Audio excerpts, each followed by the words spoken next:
Bienvenidos a iglesiadelinternet.com. Habremos de continuar con el tema de la armadura del creyente. Hace algunos devocionales hemos comenzado y hemos considerado los versículos que encontramos en la carta a los Efesios en el capítulo 6 y versículos 10 al 13. Hemos encontrado allí muchas verdades enriquecedoras en estos versículos. Por ello habremos de continuar ahora. Trataremos de ser más concretos. La armadura de Dios es un tema muy importante para el creyente. Y ahora habré de leer en Efesios capítulo 6. Leemos a partir del versículo 14. Pablo nos dice aquí: estad pues firmes, ceñidos vuestros lomos con la verdad. Aquí encontramos una parte. Y vestidos con la coraza de justicia. Aquí encontramos la otra parte. Y calzados los pies con el apresto del Evangelio de la paz. Aquí también encontramos una parte de la armadura. Sobre todo, tomad el escudo de la fe. Aquí otra parte de la armadura, con que podáis apagar todos los dardos de fuego del maligno, y tomad el yelmo de la salvación, otra parte de la armadura, y la espada del Espíritu, que es la palabra de Dios, orando en todo tiempo con toda oración, aleluya, y súplica en el Espíritu, y velando en ello con toda perseverancia y súplica por todos los santos. Gloria al Señor. Aquí contemplamos toda la armadura que Dios nos ha concedido, pero creo que muchas veces no se le ha dado la importancia debida al versículo 18. Estos devocionales que estamos teniendo respecto al tema de la armadura divina debería, como ya lo he mencionado hace algunos días atrás, debería conducirnos hacia el versículo 18, donde sobre todas las cosas se trata de la oración, porque estas son las armas más poderosas que poseemos, las armas que utilizamos en la oración contra los poderes de las tinieblas. Son las diferentes formas de oración. Bueno, en el momento va a demorar un poco hasta que lleguemos a las diferentes formas de oración de manera concreta,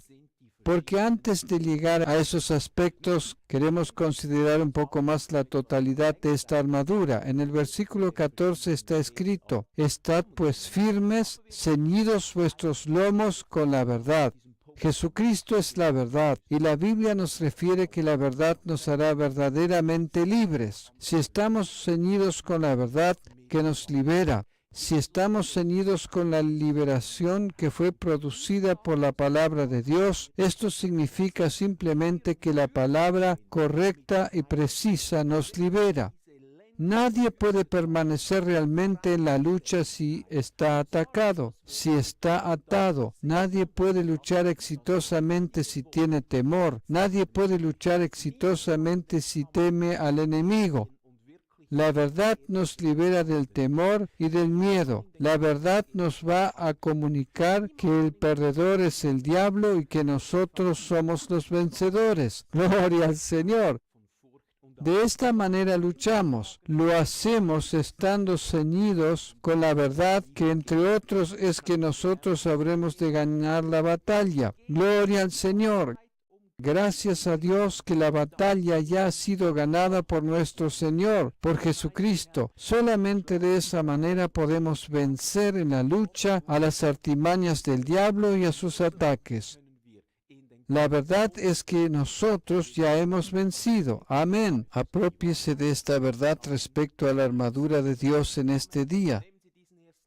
Ceñidos vuestros lomos con la verdad. La verdad es que nosotros ya hemos vencido y nosotros no vamos a ser derrotados. Amén. Gloria al Señor. Continuaremos en el próximo devocional. Vuelva a conectarse. Hasta el próximo encuentro.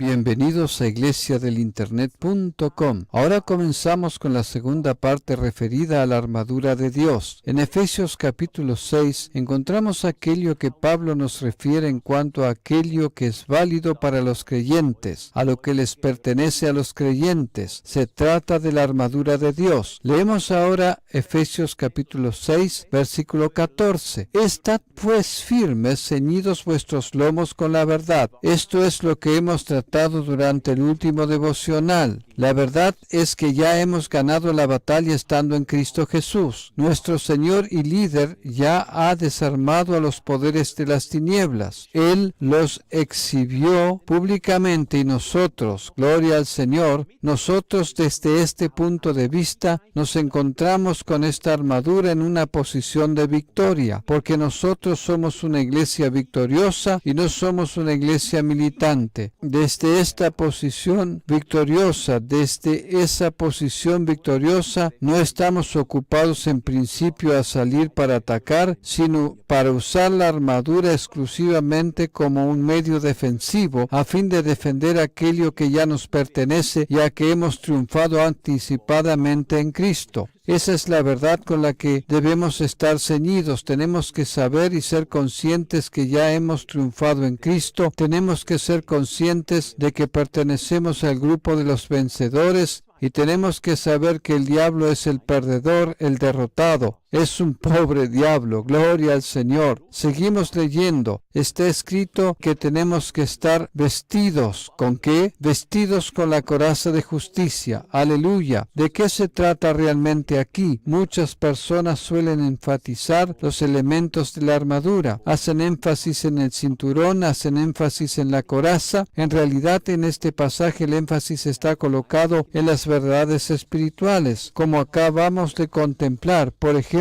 que nuestros lomos tienen que estar ceñidos con la verdad. Por eso debemos hacer énfasis respecto a lo que es la verdad. Por ello, en este siguiente aspecto tenemos que hacer énfasis en cuanto a lo que es y significa la justicia. En primer término, no es necesario saber de cuántos elementos consiste esta coraza. Tampoco es necesario saber su espesor, es más grueso o es más fino. Lo que tenemos que saber es lo que significa la justicia. Gloria al Señor. Y este aspecto realmente es simple. ¿Qué significa la justicia? Ser justificado en Cristo significa que todos mis pecados me han sido perdonados, no solo los pecados del pasado, sino también los presentes y futuros. Esta justicia, a su vez, está relacionada con la verdad, porque el diablo trata de eliminarnos, de atacarnos en la dimensión de nuestros pensamientos. El diablo intenta hacer creer al creyente: porque has pecado, ahora habrás de pagar el precio. Él te recuerda lo que quizás hiciste en el año 1979. Esto habrá de alcanzarte ahora.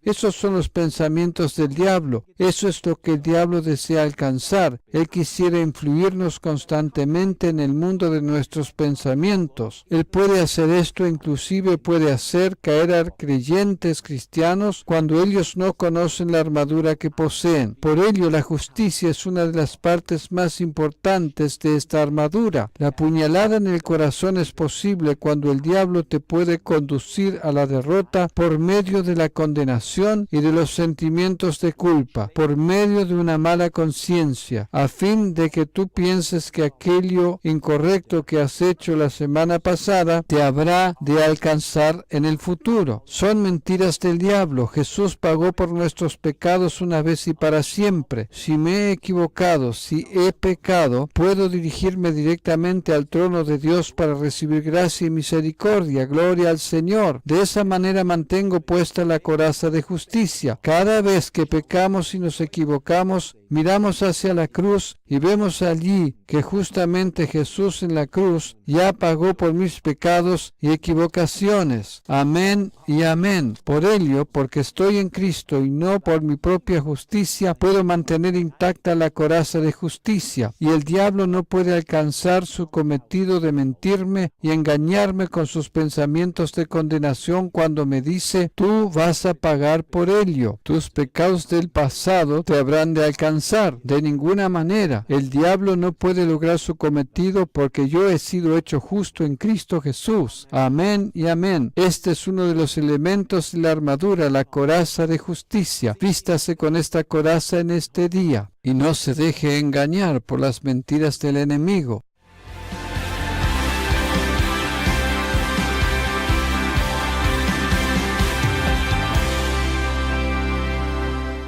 Bienvenidos a iglesiadelinternet.com. Continuamos con la segunda parte de la armadura de Dios. En el devocional anterior hemos considerado la coraza de justicia y anteriormente el estar ceñidos en nuestros lomos con la verdad. Ya hemos comprobado que la verdad de la palabra de Dios nos enseña que ya hemos triunfado y la justicia nos concede constantemente la victoria porque el diablo no nos puede acusar más. Gloria al Señor.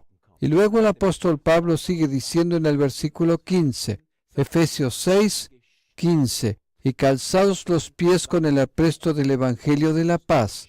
Aquí aparece otro elemento, el calzado referido al Evangelio de la paz. Gloria al Señor. ¿De qué manera logramos hacer huir a los enemigos? En cuanto les presentamos el Evangelio de la gracia y de la paz. Gloria al Señor. El reino de Dios está fundamentado en 3 columnas: paz, gozo y justicia. Entonces sí se trata del Evangelio. Entonces tiene su pleno efecto. Entonces sucede cuando le anunciamos a la gente el Evangelio de la paz, que les podemos decir que Dios ya se ha reconciliado con nosotros. Amén. El Evangelio de la paz no es un evangelio de amenazas. El Evangelio de la paz y de la gracia no es un evangelio que te señala tus pecados con el dedo. El Evangelio de la paz es el ofrecimiento de Dios a la humanidad. El camino está abierto por medio de Jesucristo. Gloria al Señor. La gracia está disponible por medio de Jesucristo. El error más grande en el cristianismo durante siglos, durante mucho tiempo, es que tenemos la impresión que se trata de un camino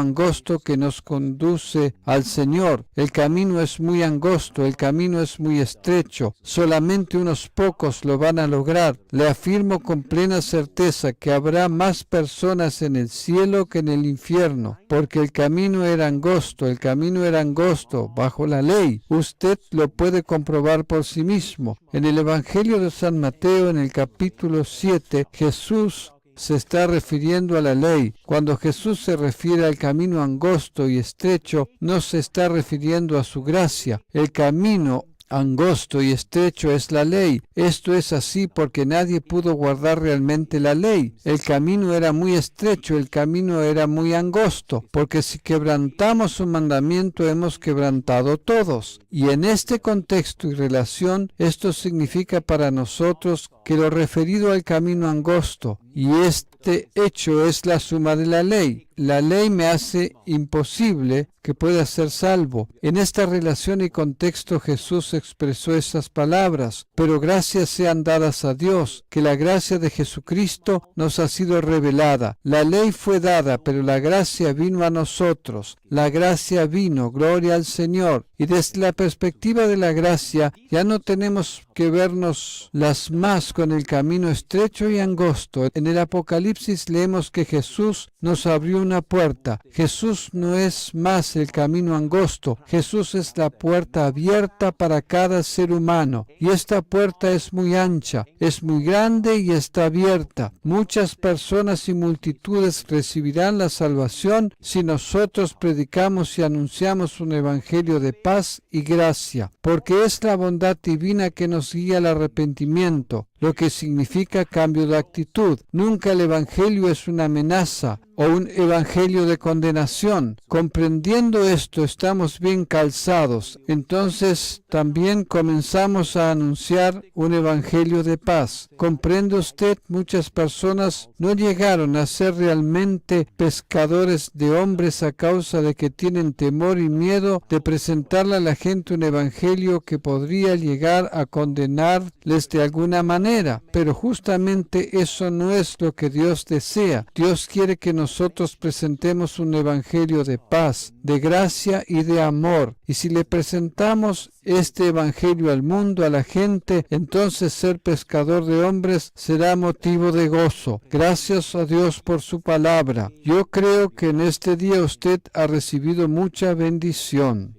Cálcese con el apresto del evangelio en el lugar donde usted se encuentra. En este día tendrá muchas oportunidades de sembrar paz por medio del evangelio.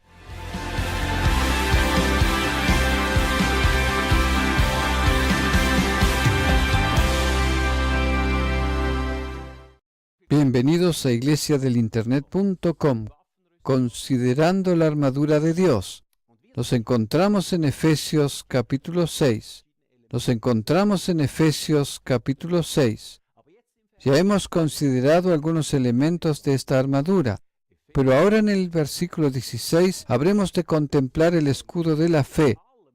En Efesios capítulo 6, versículo 16 está escrito, sobre todo, aleluya, sobre todo nos dice Pablo aquí. Esto quiere decir sobre todas las otras cosas. Sobre todo, tomad el escudo de la fe, con que podáis apagar todos los dardos de fuego del maligno. Pablo nos quiere decir aquí que este escudo de la fe, que este escudo resiste a todos los ataques y artimañas del diablo. Pedro nos refiere que el diablo anda como león rugiente buscando a quien devorar. A él tenemos que resistirle firmemente en la fe. Gloria al Señor. ¿De qué manera debemos resistirle? Estando firmes en la fe. Eso es lo que el creyente debe aprender. Él tiene que aprender a utilizar constantemente el escudo de la fe. Y si él toma el escudo de la fe, cuando levanta alto el escudo de la fe, cuando él puede detener los dardos de fuego del maligno por medio del escudo, entonces siempre hay una confesión correcta en la boca del soldado. Sea hombre o sea mujer, el escudo de la fe nos protege. Esas son nuestras palabras. La fe se expresa por medio de las palabras que hablamos. La Biblia nos refiere que la justicia, más exactamente en Romanos capítulo 10, la justicia proveniente de las obras hace algo. Ella hace, intenta realizar obras, intenta lograr hacer algo en su propia justicia. Pero luego dice el apóstol que la justicia que proviene de la fe habla. Aleluya. Este escudo de la fe son las palabras que nosotros expresamos en nuestra defensa. Aleluya. Y que una y otra vez expresamos con nuestra boca. Se trata de las palabras correctas. Por ejemplo, cuando el diablo nos trata de influenciar con pensamientos, esos son los dardos de fuego del maligno. Son dardos de pensamientos disparados hacia mi mente que tratan de penetrar en mí y convencerme. Cuando el diablo viene a mí con pensamientos de acusación, por ejemplo, con pensamientos negativos, como por ejemplo, tú no lo vas a lograr, te vas a hundir, vas a fracasar. En ese momento el escudo de la fe es, yo soy un vencedor, yo habré de vencer y no me hundiré. Con mi Dios habré de saltar por encima de los muros. Con mi Dios saltaré los muros. El escudo de la fe se combina con la espada del Espíritu, porque en el próximo versículo, en el versículo 17, dice, y tomad el yelmo de la salvación y la espada del Espíritu, que es la palabra de Dios. Todos conocen este cuadro, y es el que más sobresale. Un guerrero, un soldado sostiene con una mano el escudo y en la otra mano tiene la espada. Y con estos dos elementos reacciona y actúa. Esto quiere decir que justamente este es el cuadro o imágenes que tenemos delante nuestro. Cuando observamos, por ejemplo, dibujos de los caballeros de la Edad Media, entonces tenemos delante de nuestros ojos mayormente el gran escudo y por otro lado vemos la espada. Estos dos elementos son aquellos que mayormente protegen a la persona. Un elemento para defenderse y el otro para el ataque. De la misma manera se combina el escudo de la fe con la espada del Espíritu, la cual es la palabra de Dios. Gloria al Señor.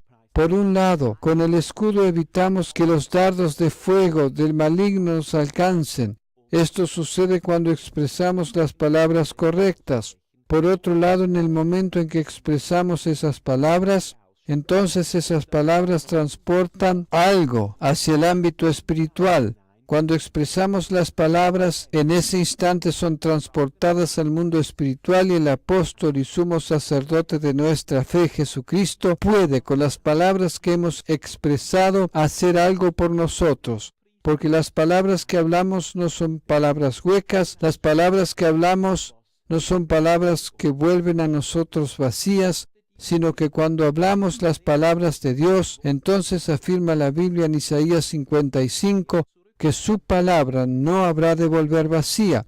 Por una parte nos defendemos para evitar que nos alcancen los dardos de fuego, y por la otra parte atacamos con las mismas palabras. Palabras producen resultados, detienen las consecuencias del ataque y por otra parte son transmitidas al ámbito espiritual. Estas palabras nunca volverán vacías.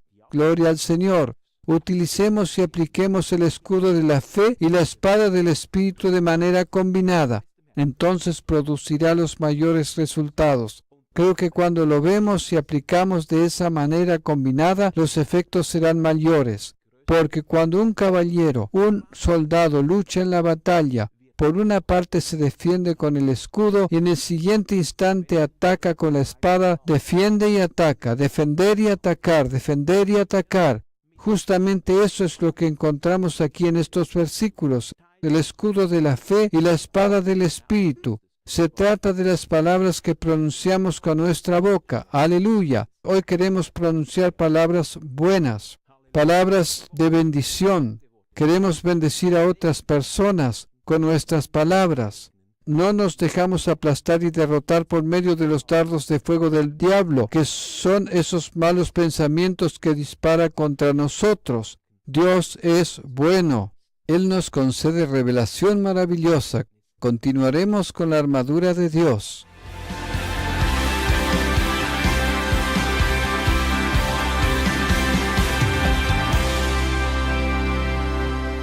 Bienvenidos a iglesiadelinternet.com.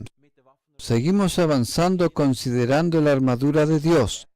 Durante el último devocional hemos considerado el escudo de la fe y la espada del Espíritu. Ahora vamos a Efesios capítulo 6, versículo 17. Gloria al Señor. Y tomad el yelmo de la salvación.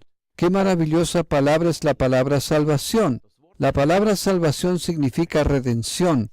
La salvación es algo maravilloso. Debemos vestirnos constantemente con estos pensamientos en cuanto a que somos salvos y redimidos, que somos salvos y que hemos recibido la salvación. Las personas son vencidas en sus mentes. La batalla es ganada o perdida en el ámbito de los pensamientos. Igualmente sucede con los cristianos. Las personas habrán de vencer o serán derrotadas de acuerdo a su situación mental. Esto es algo que podemos observarlo en el deporte, en partidos o juegos de mucha importancia, en competencias importantes. Mucho depende de la actitud mental de los deportistas. Si son mentalmente fuertes, pueden ser fuertes también corporalmente. Y si son fuertes en sus mentes, si piensan correctamente, si piensan de manera positiva, entonces tienen más posibilidades de ganar la competencia. Aclaro que en nuestro caso no se trata solamente del pensamiento positivo, de ninguna manera. El pensamiento positivo no nos habría de salvar. En nosotros se trata de la forma de pensar del Señor. Se trata de sus pensamientos. Sus pensamientos deben constituirse en nuestros pensamientos. Del yelmo de la salvación. El yelmo de la salvación incluye y abarca por sobre todo el pensamiento de la salvación. Por eso justamente aquí es necesario que comprendamos lo que realmente significa salvación. Salvación es mucho más que el perdón de pecados. La salvación significa que Jesucristo no solamente me ha perdonado mis pecados, gloria al Señor por esa parte, pero sobre todas las cosas me ha concedido una nueva vida. Aleluya. Por lo tanto, en esto deberíamos estar firmes. No deberíamos tratar de luchar por medio de nuestro viejo hombre, sino que ahora somos una nueva criatura y por ese nuevo ser que somos en Cristo somos realmente vencedores. La nueva vida es la que puede resistir. El viejo hombre es un ser vencido. Si tratamos de resistir al diablo por medio de nuestra vieja vida, por medio de sus debilidades y errores, por medio de conceptos antiguos, como por ejemplo por medio del pensamiento positivo, entonces este viejo ser habrá de ser derrotado. Pero el nuevo hombre está completamente equipado, posee la vida de Dios en él. ¿Quién puede vencer a la vida divina? Nadie puede vencer a la vida de Dios, porque donde hay realmente vida, la muerte habrá de huir. Donde está la luz, huyen las tinieblas y la oscuridad. Esto lo tenemos que saber. Ser salvo significa mucho más que haber recibido el perdón de los pecados. Ser salvo significa que hemos recibido una nueva vida. Somos participantes de la naturaleza divina y hemos recibido la vida divina. Cristo vive ahora en mí, y porque vive en mí, yo soy un vencedor. Porque Cristo vive en mí, puedo resistir todo ataque y toda artimaña del diablo. El yelmo de la salvación es la salvación en Cristo. Gloria al Señor. Cerramos con este tema de la armadura de Dios en este devocional, porque en los próximos devocionales queremos llegar a tratar el maravilloso tema de la oración. Creo que la oración es algo muy importante que a veces hemos dejado algo de lado. También consideraremos las diferentes formas de oración. La oración es una parte muy importante de la armadura. La armadura llega a producir realmente sus efectos cuando aplicamos las diferentes formas de oración. Gloria al Señor. Qué palabra tan maravillosa y fuerte que el Señor nos concede. Durante los próximos devocionales habremos de considerar cuáles son las diferentes formas de oración y lo que significa orar todo el tiempo con toda oración y súplica en el Espíritu. Dios es bueno.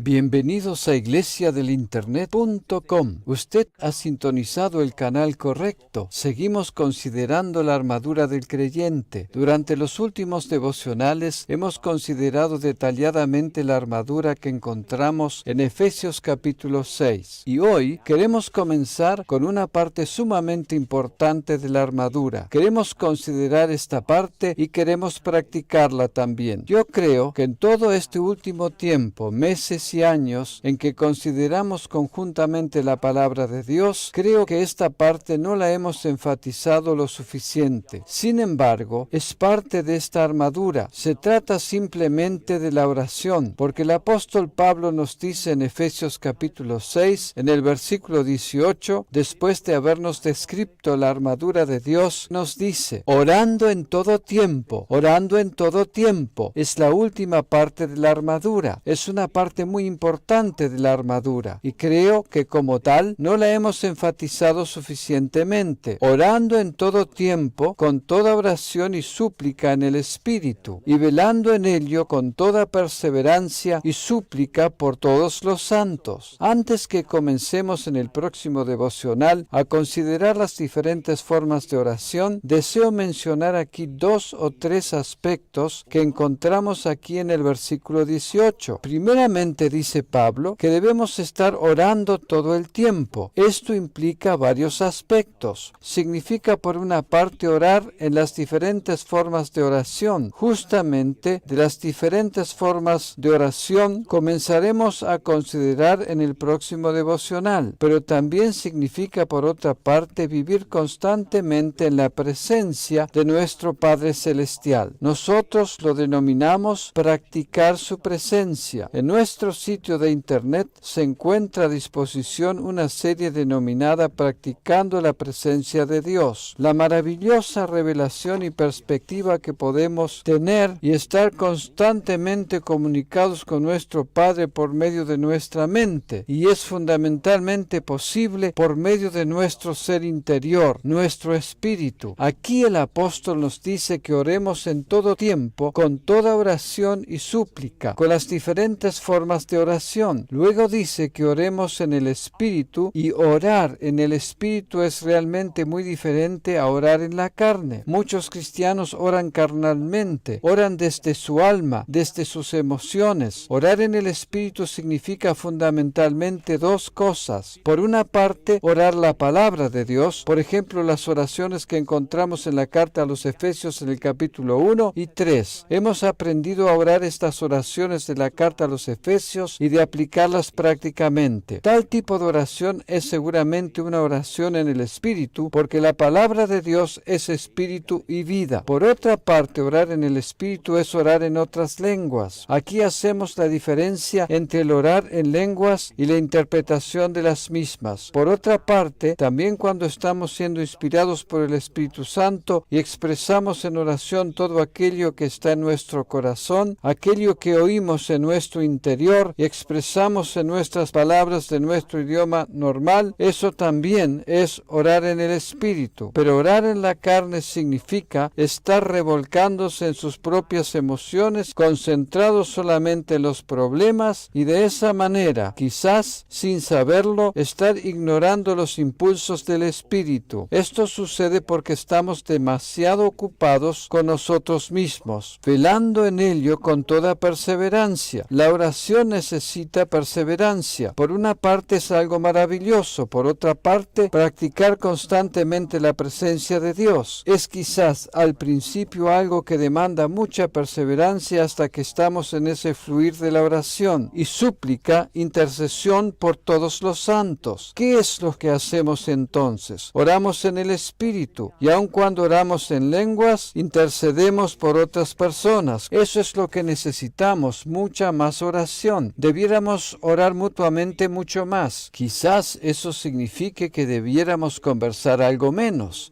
bla, bla, bla, bla, bla, bla, crítica, crítica, crítica. Todos nosotros cometemos errores. Lo que debiéramos hacer es interceder unos por los otros. De esa manera nos encontramos intercediendo en el Señor y comenzamos a ver los resultados. Le deseo un día vivido en la presencia del Señor. Practique usted la presencia del Señor orando en el Espíritu. Quizás no sea constante al principio, pero tómese tiempo para la oración, aun cuando se trate solo de 5 segundos. Estar conectado tan brevemente con el Señor nos ayuda a estar conectados constantemente con Él.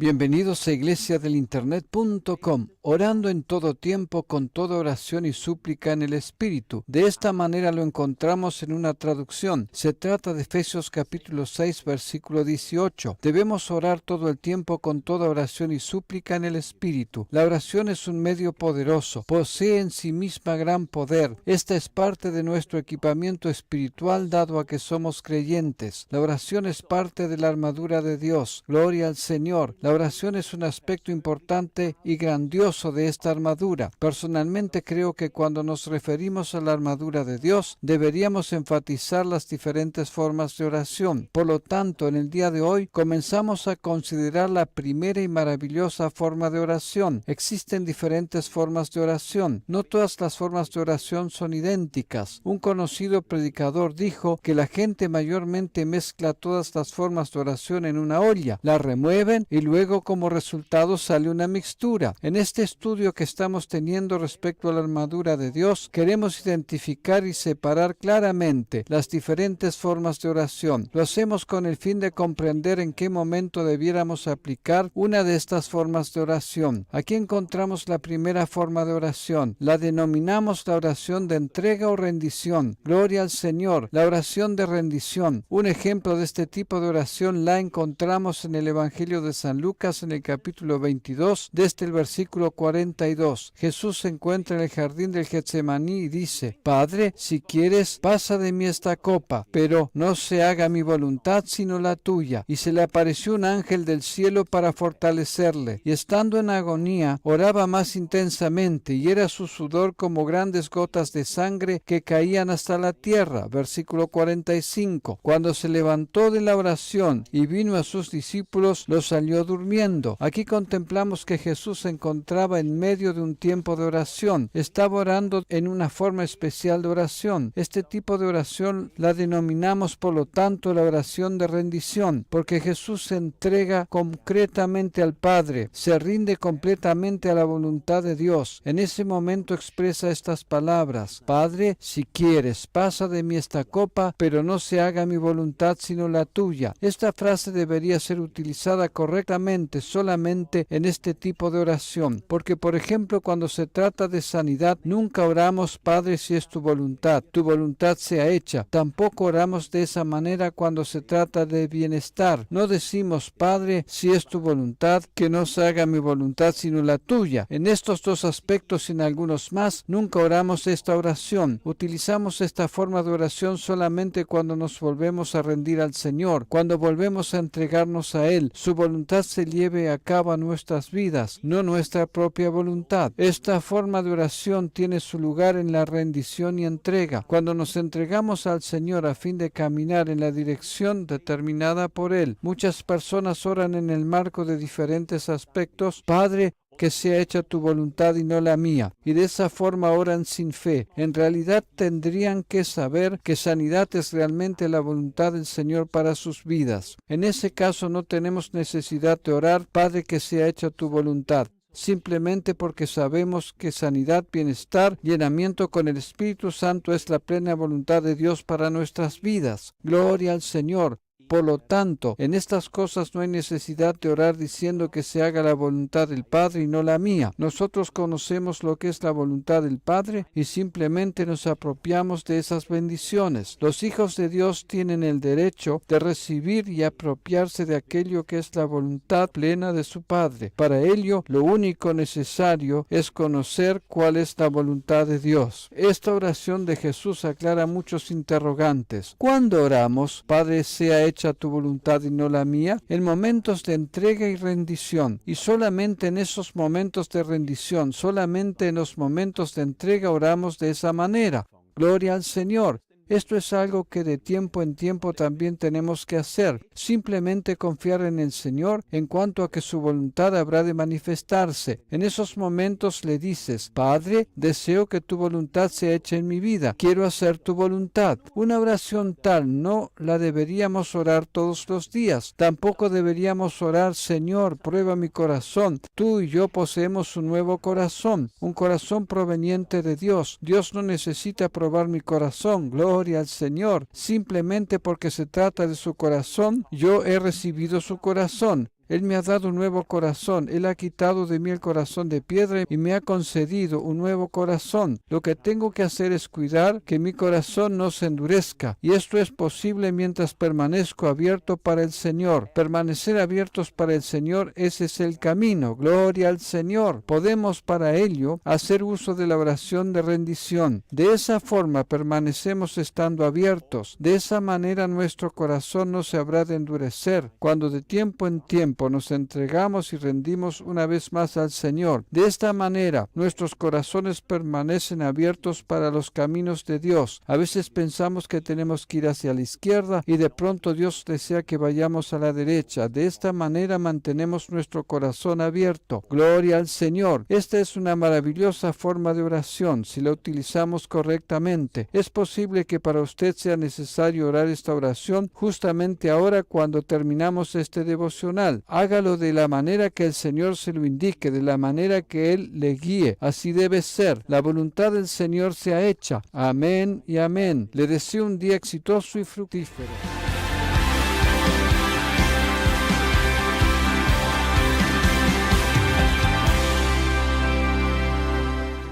Bienvenidos a iglesiadelinternet.com.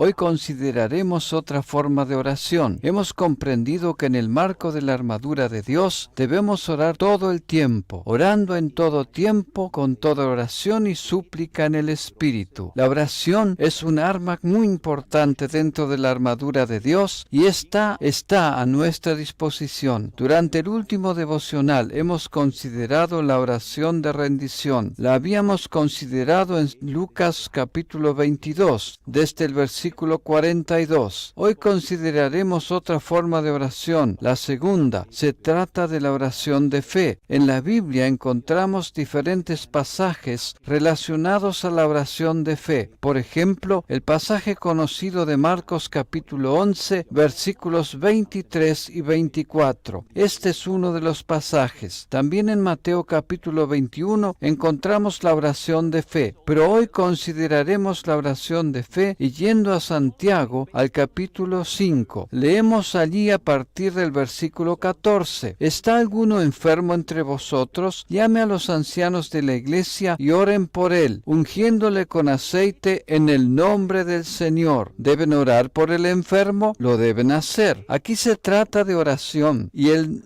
el versículo 15 lo explica. Se trata de la oración de fe. Aleluya. Y la oración de fe salvará al enfermo. ¿Qué es lo que producen oraciones de fe en nuestra vida? Aquí podemos discernir correctamente. No nos referimos aquí a mendigar. Oh, por favor, Dios, por favor, Dios, haz algo en mi vida, cambia esta situación. Eso es mendigar delante del Señor. Por lo tanto, no se trata de una oración de fe. Las oraciones de fe son claramente definidas, correctamente dirigidas y poseen una meta concreta. Son oraciones valientes. Oraciones de fe están impregnadas por la posición que tenemos como hijos e hijas del Señor. Oraciones de fe no son temerosas. Oraciones de fe no son si pensamos que quizás estamos pidiendo demasiado al Señor. Oraciones de fe son valientes. Oramos conociendo nuestra posición como hijos, conociendo la posición que tenemos en Cristo delante de Dios, conociendo que podemos orar y pedir con plena libertad en el ámbito del trono de Dios. Esas son las oraciones de fe. Oraciones de fe siempre habrán de salvar. Oraciones de fe salvarán. Conocemos que la palabra salvación en el original griego abarca muchos aspectos. Por ejemplo, redención, reconciliación, sanidad, liberación, salvación del alma, sanidad corporal, ser liberado de situaciones difíciles, etcétera, etcétera. La oración de fe salvará al enfermo y el Señor lo levantará. Eso es lo que Dios habrá de hacer. Dios lo levantará. Oraciones de fe salvan. Oraciones de fe levantan a las personas. Después de haber expresado una oración de fe, estamos nuevamente parados victoriosamente. Tenemos confianza, tenemos esperanza. Toda esa situación de falta de esperanza, todas esas tinieblas y desánimo desaparecen cuando oramos y pronunciamos la oración de fe. Gloria al Señor. Eso es lo que el Señor hace por nosotros. Cuando aplicamos esta forma de oración, parece ser que Dios depende de nuestras oraciones para poder hacer algo a nuestro favor. No se trata de que de esa forma estemos manipulando a Dios, pero Dios desea que nosotros oremos en fe y entonces Él puede obrar libremente. Dios es bueno, aleluya. Hemos leído un pasaje maravilloso. Permítase acompañar por Él mismo durante este día.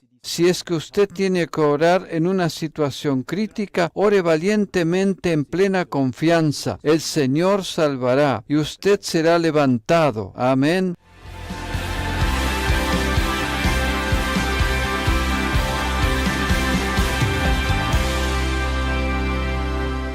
Bienvenidos a iglesiadelinternet.com. Nos estamos refiriendo a las diferentes formas de oración que son parte de la armadura de Dios. Orando en todo tiempo con toda oración y súplica en el Espíritu. Esto nos dice Pablo en Efesios capítulo 6, versículo 18. Hace 2 devocionales consideramos la oración de rendición y en el último la oración de fe. Todavía no hemos terminado de considerar la oración de fe. Por ello nos vamos a dirigir otra vez a Santiago capítulo 5. Leemos allí desde el versículo 14. ¿Está alguno enfermo entre vosotros? Llame a los ancianos de la iglesia y oren por él, ungiéndole con aceite en el nombre del Señor. Y en el versículo 15 encontramos la oración de fe. Esta forma de oración produce algo. Oraciones de fe habrán de salvar y oraciones de fe habrán de levantar a la persona. En este contexto encontramos que la oración de fe habrá de salvar a los enfermos y y habrá de levantar a los enfermos. Esto es lo maravilloso en la oración de fe. Oraciones de fe tienen una meta concreta, son oraciones directas, van al grano, son valientes, están llenas de confianza. No son oraciones de mendigos ni oraciones temerosas. Personas que aplican oraciones de fe, personas que oran de esa manera en la fe, saben quiénes son en Cristo. Ellas han aceptado su posición de hijos, saben que son hijos e hijas de Dios, saben quiénes son delante de su Padre Celestial. En el ámbito de su trono pueden pedirle a Él cosas en plena libertad y saben que ese es su derecho. Esta es la oración de fe. En el versículo 15 el escritor afirma algo muy interesante. Después que dijo que el Señor va a salvar y levantar al enfermo, nos dice Santiago lo siguiente: y si hubiere cometido pecados, le serán perdonados. ¡Wow! ¡Qué tremenda afirmación! Este es un pasaje que desde hace mucho tiempo me fascina. No nos es mencionado aquí que tenemos que confesarle los pecados al Señor. Santiago no menciona eso aquí ni tampoco en el versículo siguiente. Él no afirma que tenemos que confesar pecados delante del Señor. Lo que sí afirma es que si hay problemas entre hermanos, entonces deben hablar entre ellos, en ese caso confesarse pecados unos a otros con el fin de alcanzar la reconciliación. Santiago no afirma ni dice aquí que tenemos que confesarle pecados a Dios a fin de que nos perdone nuestros pecados. Santiago nos dice aquí: y si hubiese cometido pecados, le serán perdonados. ¿Cuándo sucede esto? Sucede cuando ora con fe. ¿No es esto algo fantástico? Repetimos, tenemos que considerarlo en todo el contexto. ¿Está alguno enfermo entre vosotros? Llame a los ancianos de la iglesia y oren por él, ungiéndole con aceite en el nombre del Señor. Y la oración de fe salvará al enfermo y el Señor lo levantará. La sanidad que sucede se encuentra incluida en el mismo paquete, juntamente con el perdón de pecados. En el momento en que Dios, de su parte, levanta a una persona, también le perdona a la misma vez. Esto lo hace sin que la persona tuviera que confesar previamente los pecados. ¡Qué pasaje maravilloso y tremendo! Este pasaje me toca profundamente. Se trata del Evangelio de la Gracia. Este es el Evangelio de la Gracia, y en este proceso de levantamiento Dios manifiesta todo su paquete. No solamente habrá de sanar, no solamente habrá de levantar, no solamente habrá de salvar, sino que al mismo tiempo habrá de perdonar los pecados. Y esto a causa de una oración de fe por parte del intercesor. Yo recuerdo como el hermano Hagin hablaba refiriéndose a este pasaje. En algunos de sus libros que escribió se refiere a este pasaje. Él dice que existe el elemento, aleluya, en el que no es necesario confesar los pecados y Dios sin embargo los perdona. Sucede a causa de la oración de fe. Eso es lo que nosotros creemos, lo que está incluido en el mensaje de la gracia. Primera de Juan capítulo 1 versículo 7. De acuerdo a ese pasaje creemos que su sangre nos limpia constantemente. Su sangre es un limpiador constante en nosotros porque el Señor nos ha limpiado de una vez y para siempre. Lo único que necesitamos es que nos sean lavados los pies, o mejor dicho, ser limpiados del polvo que se nos adhiere en el camino. El baño que necesitamos es el baño de la palabra de Dios. Esta nos dice que todos nuestros pecados han sido perdonados. Dios es tan bueno. Vuelva a leer este pasaje. Si le cuesta creer lo que le estoy diciendo, vuelva a leer este pasaje. Y si hubiera cometido pecados, le serán perdonados. Aquí no encontramos ni una palabra referida a confesar pecados. Recién en el versículo 16 dice: confesaos vuestras ofensas unos a otros y orad unos por otros para que seáis sanados. La oración del justo puede mucho. Aquí Santiago no se refiere a confesar pecados delante de Dios. Aquí se está refiriendo al caso en que hay problemas entre hermanos, cuando se han dañado unos a otros. En ese caso deben hablar entre ellos, entonces deben orar unos por otros, y entonces el Señor también en ese caso habrá de obrar. Pero aquí se trata de dos casos diferentes, dos casos realmente distintos. Por ello, al considerarlos tenemos que separarlos. Dios es bueno. Él está dedicado al negocio de la salvación, en el negocio del perdón, y eso es es lo que Él habrá de hacer si estamos en la fe. Aleluya. Porque cuando nosotros nos movemos en la fe, entonces no existe pecado que nos entorpezca. Esto es lo que Dios nos dice en la carta a los romanos. En la carta a los romanos nos dice que si nuestras acciones no provienen de la fe, entonces es pecado. Pero si provienen de la fe, entonces no hay pecado. La oración de fe tiene mucho poder y produce grandes cosas. Amén y amén. Le deseo un día maravilloso y fantástico. Si en este día tiene que pronunciar una oración de fe, hágalo en plena confianza y valentía. El Señor está aquí y le ayudará.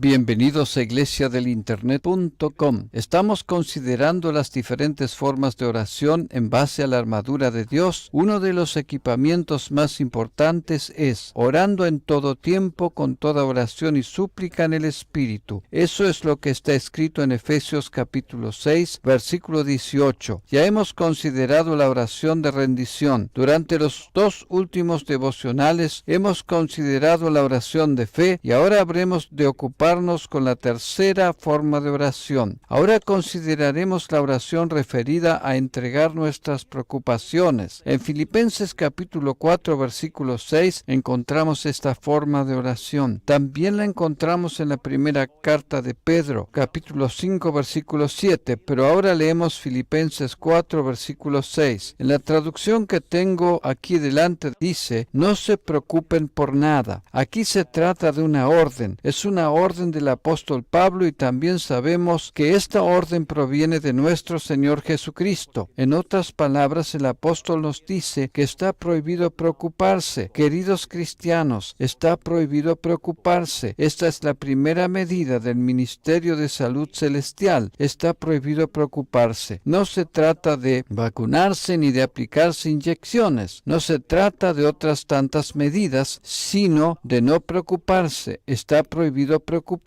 Seguiremos leyendo, sino que sean conocidas vuestras peticiones delante de Dios en toda oración. ¿Existe oración que nos prohibida preocuparnos? Realmente existe. Sino sean conocidas vuestras peticiones delante de Dios en toda oración y ruego con acción de gracias. Si nuestras peticiones que queremos realizar están relacionadas con preocupación, entonces en primer lugar no debemos preocuparnos.